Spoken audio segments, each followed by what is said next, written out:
दोस्तों, अगली बार अगर आप किसी सुनसान जगह पर एक मोटेल या होटल में रुकें तो आपको ये मूवी जरूर याद आएगी और ऐसे याद आएगी कि हिला के रख देगी। एक कपल अपनी कार में घर जा रहे होते हैं और वो भी रात को। रास्ते में कार ब्रेक डाउन हो जाती है और उन्हें मजबूरन पास ही के एक मोटेल में रुकना पड़ता है। उन्हें नहीं पता कि ये महज एक मोटेल नहीं बल्कि एक ऐसी जगह है जहाँ इनकी पूरी लाइफ चेंज होने वाली है। अच्छा, ऐसा क्या हुआ उस मोटेल में और आखिर में ये कपल बच पाए या नहीं, ये जानने के लिए बिना स्किप किए एंड तक वीडियो को जरूर देखिए। तो 2007 में रिलीज हुई ये हॉरर थ्रिलर मूवी दिखाने के लिए हम तो तैयार हैं। क्या आप देखने के लिए तैयार हैं दोस्तों?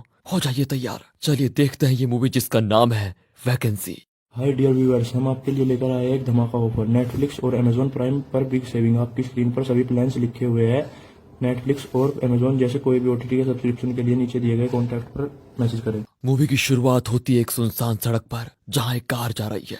ड्राइव कर रहा है डेविड और पैसेंजर सीट पर बैठकर सो रही है उसकी वाइफ एमी। अचानक सामने एक रकून आ जाता है। ये फॉक्स जैसा दिखने वाला एक एनिमल है। डेविड तुरंत गाड़ी दूसरी तरफ टर्न करता है तो जरा बैलेंस खो देता है। एमी चौंक कर उठती है लेकिन तब तक डेविड संभाल लेता है। वो डांटती है उसको कि तुम एक एनिमल को बचाने के लिए हम दोनों की जान लेने वाले थे क्या। डेविड सॉरी कहता है और पूछता है कि तुम नींद में क्या बड़बड़ा रही थी। मेरे सपने में तुम आए और मुझे कत्ल करने की कोशिश कर रहे थे तुम। इस पर दोनों की बहस शुरू हो जाती है। दरअसल ये दोनों खुश नहीं हैं और जल्द ही डाइवोर्स करने की सोच रहे हैं। एमी पूछती है कि तुम यूजुअल वाला रास्ता छोड़कर ये शॉर्टकट क्यों ले रहे हो। डेविड कहता है वो इसीलिए ताकि हम जल्दी घर पहुंच जाए। अब एमी एक एप्पल को काटने की कोशिश करती है लेकिन कार के हिलने से चाकू उसके हाथ पर लग जाता है। डेविड उसको फिर डांटता है कि अरे अगर पहले बताती तो मैं कार रोक लेता। अब देखो ये क्या कर लिया है तुमने। फिर वो चार्ली के बारे में बात करने लगता है। एमी टेंशन में हो जाती है कि उसके बारे में बात करना बंद करो प्लीज। तभी इंजन से कोई आवाज आती है। कार भी स्मूथ नहीं चलती। तब वहां पर एक गैस स्टेशन को देखकर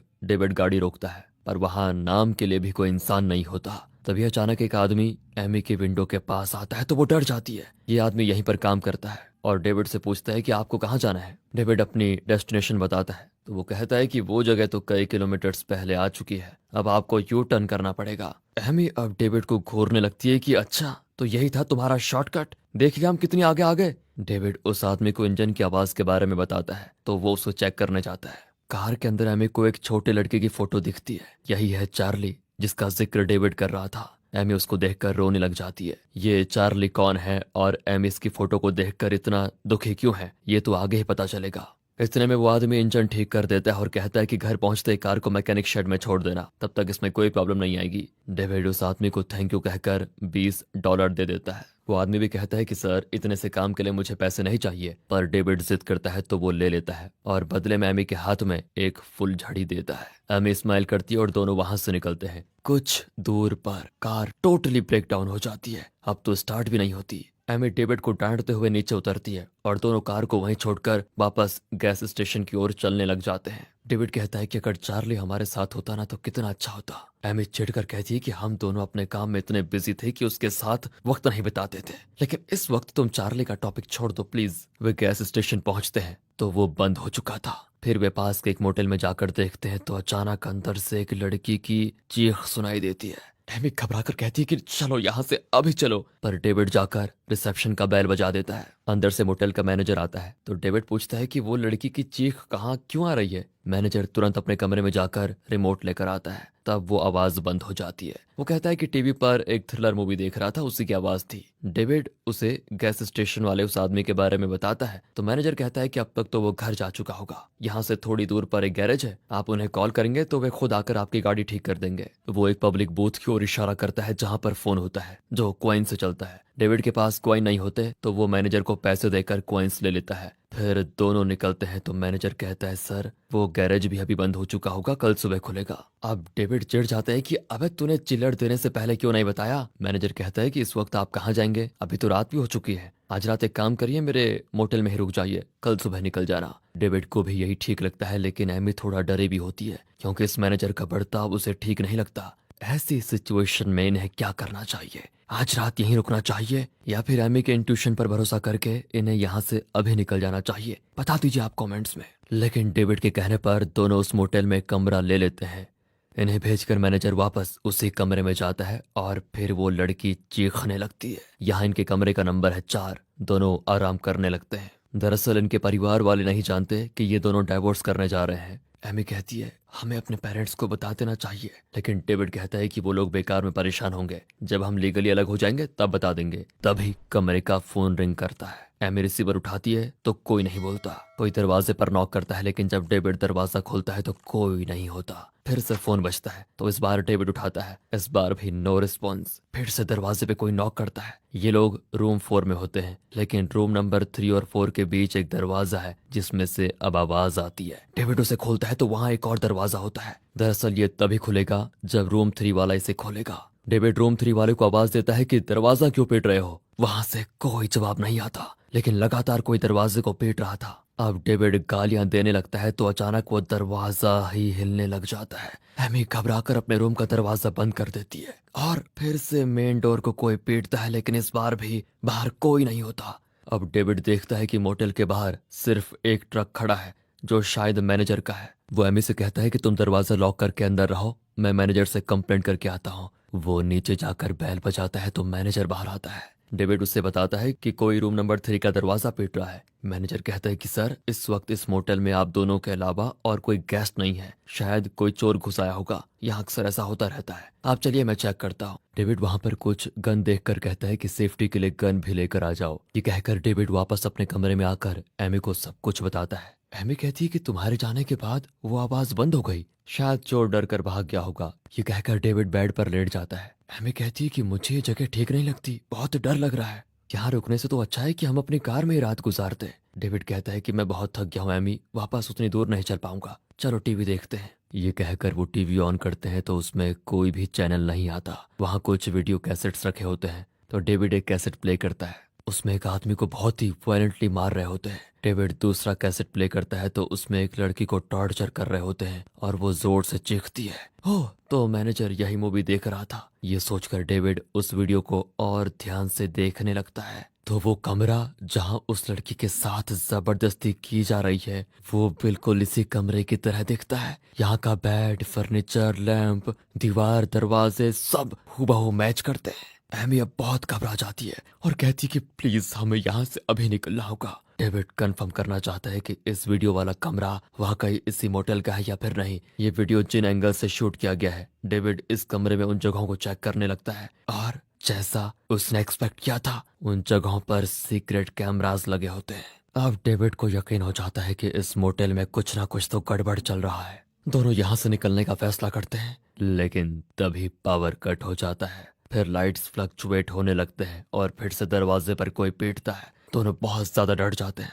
डेविड कहता है कि कैमरा के जरिए वे हमें देख रहे हैं, इस वक्त हम बाहर निकले तो वो आसानी से हमें पकड़ लेंगे, मेरे पास एक आइडिया है। ये कहकर वो सारे लाइट्स ऑफ कर देता है और फिर दोनों बेडरूम विंडो से बचकर निकलने की सोचते हैं, पर विंडो को पूरा सील करके रखा होता है। अचानक कैमी चिल्लाती है तो डेविड वहां जाकर देखता है। बाथरूम में वो एप्पल पड़ा होता है जो एमी ने कार में काटा था। एमी कहती है इसे तो मैं कार में छोड़कर आई थी, ये यहाँ कैसे आया। और तभी अचानक इन्हें लगता है कि बाथ टब के स्क्रीन के पीछे कोई है। एमी छुप जाती है और डेविड स्क्रीन हटाकर पंच करने के लिए तैयार खड़ा होता है, लेकिन उसके अंदर कोई नहीं होता। डेविड कहता है कि मैं दरवाजा खोलने जा रहा हूँ, तुम मेरे साथ ही रहना। दरवाजा खोलकर दोनों तेज भागते हैं, लेकिन तभी उनके सामने ब्लैक ड्रेस में एक अजीब सा मास्क पहना हुआ आदमी आकर खड़ा हो जाता है। ये दोनों दूसरी दिशा में भागते हैं तो वहां भी ऐसा ही एक आदमी खड़ा होता है। दोनों वापस कमरे के पास आते हैं तो दरवाजा नहीं खुलता। इतने में मास्क वाले और पास आ जाते हैं। किसी तरह दरवाजा खोलकर दोनों अंदर जाकर लॉक कर देते हैं। फिर दरवाजे पर वो पीटते हैं तो डेविड दरवाजा पकड़ लेता है और एमी से कहता है कि तुम किसी तरह बाथरूम विंडो खोलने की कोशिश करो। एमी भी वैसा ही करती है। यहाँ डेविड चिल्लाता है कि तुम जो भी हो, अगर तुम अभी यहाँ से नहीं गए तो मेरे पास भी लाइसेंस वाली गन है, सेल्फ डिफेंस के लिए शूट करूंगा और कोई मुझ पर सवाल नहीं उठाएगा। ये सुनकर अचानक दरवाजे का पिटना रुक जाता है। डेविड अब फैसला करता है कि वो किसी तरह बाहर वाले टेलीफोन बूथ पर जाकर पुलिस को कॉल करेगा, पर एमी उसे अकेला नहीं भेजना चाहती क्योंकि मास्क वाले उस पर अटैक कर सकते हैं। डेविड कहता है कि तुम विंडो तोड़ने की कोशिश में लगी रहो बस। आवाज को सुनकर वो सोचेंगे कि हम वहीं से निकलने की कोशिश कर रहे हैं। दरवाजे पर उनका फिर ध्यान नहीं जाएगा। एमी विंडो को तोड़ने की कोशिश करती है तो डेविड किसी तरह चुपके से फोन बूथ तक पहुंच जाता है। फिर एक कॉइन डालकर वो पुलिस को कॉल करता है। एक आदमी फोन उठाता है तो डेविड उसे अपनी प्रॉब्लम के बारे में बताता है और इस मोटेल का एड्रेस भी। वो आदमी कहता है कि अच्छा वो मोटेल, हम वहां नहीं आ सकते, इतनी जल्दी तुम्हें बचने नहीं देंगे बेटा।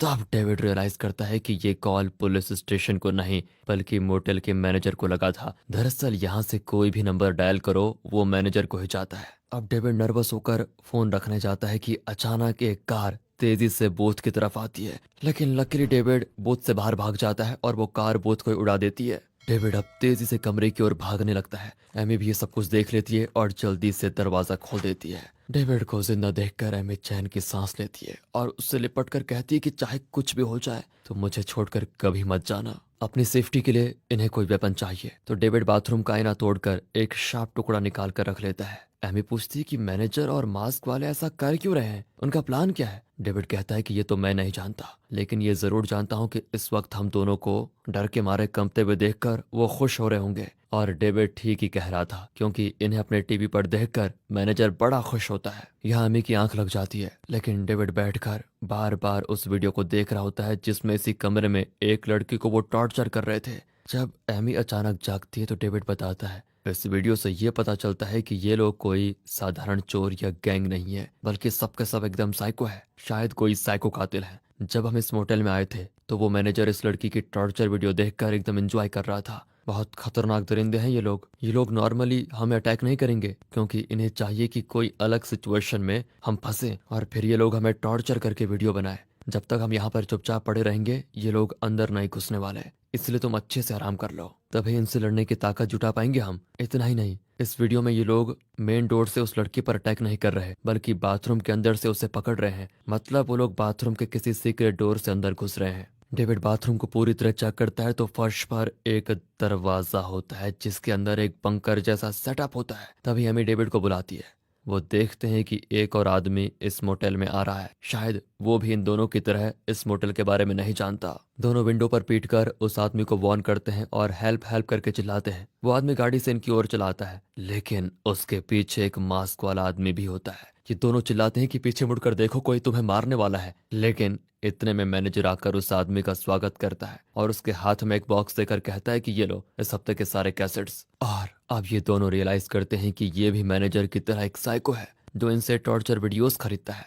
दरअसल ये मोटेल इसीलिए चला रहे हैं ताकि यहाँ पर आने वाले गेस्ट्स को इस तरह टॉर्चर करके मार डाले और उनकी कोई वीडियो बनाकर दूसरे साइकोस को बेचे। अब डेविड और एमी और किसी का इंतजार ना करते हुए बाथरूम के उस बंकर के अंदर उतरते हैं। वो एक छोटा टनल जैसा होता है। दोनों रेंगते हुए आगे बढ़ते हैं। एमी कहती है मैं सांस नहीं ले पा रही हूँ। डेविड उसे हिम्मत देता है और दोनों एक जगह पहुंचते हैं जहाँ टनल में दो रास्ते होते हैं। डेविड पहला वाला रास्ता चुनता है, वहां पर बहुत सारे चूहे होते हैं। एमी को चूहों से सख्त नफरत होती है, लेकिन वो चिल्ला नहीं सकती क्योंकि साइकोस इस जगह पर ऊपर भी हो सकते हैं और वो एमी की आवाज को सुन लेंगे। किसी तरह वो उस जगह को क्रॉस करके एक डोर पर पहुंच जाते हैं। उसे खोलकर वो मैनेजर के कमरे में पहुंच जाते हैं। एमी वहां पर रखे फोन से 911 को कॉल करती है तो वो एड्रेस मांगते हैं। एमी उन्हें एड्रेस बताती है कि अचानक मैनेजर की आवाज आती है और एमी रिसीवर को तुरंत टेबल पर रख देती है। फिर दोनों जल्दी से वापस उसी टनल के अंदर चले जाते हैं। अब वो दूसरा वाला रास्ता लेते हैं और इस बार वो एक स्टोर रूम में पहुंचते हैं। डेविड उस दरवाजे को एक बड़े कवर्ड से बंद कर देता है। एमी बहुत डरी भी होती है, लेकिन डेविड उसे हिम्मत देता है कि तुम डरो मत, मैं हूं ना तुम्हारे साथ। अब एमी रोने लगती है कि मेरी गैर जिम्मेदारी की वजह से हमारे बेटे चार्ली की जान चली गई, लेकिन फिर भी मैं तुमसे नाराज रही और तुमसे डिवोर्स मांगकर तुम्हें दुख देती रही। डेविड कहता है कि देखो वो एक एक्सीडेंट था, उसकी ना तुम जिम्मेदार थी और ना ही मैं, इसलिए इन बातों को भूल जाओ। हम दोनों यहाँ से बच निकलेंगे और फिर एक नई जिंदगी की शुरुआत करेंगे। वहां मैनेजर और मास्क वाले हैरान रह जाते हैं कि डेविड और एमी कमरे से कहाँ गायब हो गए। तब वो टेबल पर रखा हुआ रिसीवर देखता है जिसमें अब भी 911 का कोई एजेंट होता है। मैनेजर तुरंत रिसीवर को फोन पर रखकर मास्क वाले से कहता है कि टनल के जरिए वो यहाँ पर आए थे। अब मास्क वाले टनल में घुस जाते हैं। इतने में एक पुलिस वाला वहां पर आता है। वो मैनेजर से कहते हैं एक लड़की का कॉल आया था, वो मुसीबत में है। मैनेजर कहता है कि सर किसी ने प्रैंक किया होगा आपके साथ, यहाँ कोई लड़की नहीं है। लेकिन फिर पुलिस वाला कहता है कि कोई बात नहीं, मुझे अपनी ड्यूटी करने दो। ये कहकर वो मोटेल का हर कमरा चेक करता है। एमी उससे मदद मांगना चाहती है, लेकिन वो नहीं जानती कि ये असली पुलिस है या इन्हीं साइकोस का आदमी, इसलिए वो चुप रहते हैं। एक कमरे में कुछ चीजें टूटी पड़ी होती है। मैनेजर बताता है कि यहाँ पर कुछ राउडी गैंग्स भी आते हैं, ये उन्हीं का काम होगा। आखिर में पुलिस वाला मैनेजर के कमरे के पास आता है तो मैनेजर कहता है कि सर, इसकी चाबी तो मेरे पास है नहीं, आप यहीं रुकिए, मैं जाकर चाबी लेकर आता हूँ। ये कहकर वो चला जाता है। पुलिस वाला कैजुअली दरवाजे पे हाथ रखता है तो वो खुल जाता है। वो हैरान होता है कि मैनेजर खुले दरवाजे की चाबी लेने क्यों गया। वो धीरे से अंदर जाता है तो हर टीवी स्क्रीन पर प्ले हो रहे टॉर्चर वीडियोस को देखकर वो चौंक जाता है। वो समझ जाता है कि उस लड़की ने जो कहा वो सच है, यहाँ जरूर कोई प्रॉब्लम है। वो गन निकालकर मैनेजर को ढूंढता है। ये देखकर एमी कहती है, ये असली पुलिस लगता है, हमें इससे मदद लेनी चाहिए। पर इतने में वो मास्क वाली गैंग स्टोर रूम में घुसने की कोशिश करता है। दोनों कबर्ड को जोर से दबाते हैं लेकिन ज्यादा देर वो रुक नहीं पाते। वो तुरंत स्टोर रूम का दरवाजा खोलकर पुलिस को आवाज देते हुए बाहर भागते हैं। पुलिस वाला इनकी ओर गन तान देता है। एमी चिल्लाती कि सर, मैंने ही आपको कॉल किया था। तब जाकर वो गन नीचे करता है और उन्हें अपनी कार में बैठने को कहता है। वो पूछता है कि यहाँ पर कितने लोग हैं। डेविड कहता है कि सर, मैंने 3 लोगों को देखा था, लेकिन अब इनकी कार स्टार्ट नहीं होती। पुलिस वाला बोनेट खोलकर चेक करता है तो किसी ने सारे वायर्स काट डाले थे। वो बोनेट को बंद कर ही रहा होता है कि तभी एक मास्क वाला उसे चाकू मारकर खत्म कर देता है। अब डेविड और एमी जल्दी से कार से निकलकर एक रूम में जाते हैं और दरवाजा लॉक कर देते हैं। फिर डेविड एक प्लान बनाता है। वो उस कमरे का विंडो ग्लास तोड़ देता है। एमी कहती है कि इसके अंदर तो मैं घुस सकती हूँ, तुम कैसे घुसोगे? पर यही तो मेरा प्लान है। ये कहकर वो एमी के ड्रेस का एक टुकड़ा फाड़कर उस ग्लास पर लगा देता है। अब उन्हें लगेगा कि तुम यहाँ से बचकर भाग गई हो, इसलिए वो तुम्हें बाहर ढूंढने लगेंगे, लेकिन तुम इसी कमरे में सेफ रहोगी। ये कहकर वो एमी को ऊपर एक एटिक पर सेफ रहने को कहता है। दोस्तों, इस मूवी में डेविड का प्रेजेंस ऑफ माइंड आपको कैसा लगा, कमेंट करके बताइए। अब वो खुद रिसेप्शन में जाकर मैनेजर का गन निकालकर इन साइको को खत्म करने का प्लान बनाता है। वो कहता है कि चाहे कुछ भी हो जाए, तुम जरा सी भी आवाज मत करना, जरा सी भी। ये कहकर वो कमरे का डोर खोलता है तो वहीं पर एक मास्क वाला उसे चाकू मार देता है और डेविड मर जाता है। ऊपर से एमी ये सब कुछ देख रही होती है। वो चुपचाप रोने लगती है। तभी मैनेजर वहां कर डेविड की लाश को वीडियो शूट करने लगता है। वो एमी को ढूंढते हैं तो विंडो पर उसके ड्रेस का टुकड़ा देखकर मैनेजर कहता है कि जल्दी उसे ढूंढो, उसकी वीडियो बनाने में और मजा आएगा, जाओ। एमी रात भर उसी एटिक में रहती है। सुबह वो धीरे से बाहर निकलकर एक कार के अंदर बैठ जाती है,